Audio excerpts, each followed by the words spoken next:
ಮರಿಸಲು ನಿನ್ನನ್ನೇ ನಂಬಿಸಲು ನಮ್ಮನ್ನೇ ನೇಮಿಸಿರುವೆ. ನಿನ್ನನ್ನೇ ಆಡಲು ನಿನ್ನನ್ನೇ ಕಾಣಲು ನಮ್ಮನ್ನೇ ನೇಮಿಸಿರುವೆ.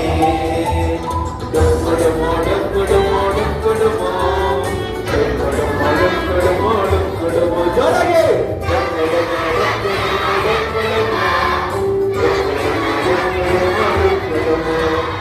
ದೇವರ ವಾಕ್ಯವ ಕೇಳೋಣ, ದೇವರ ನುಡಿಯಂತೆ ಮಾಡೋಣ, ಯೇಸುವಿನೊಂದಿಗೆ ಸಾಗೋಣ, ನಮ್ಮಯ ಗುರಿಯನ್ನ ಮುಟ್ಟೋಣ.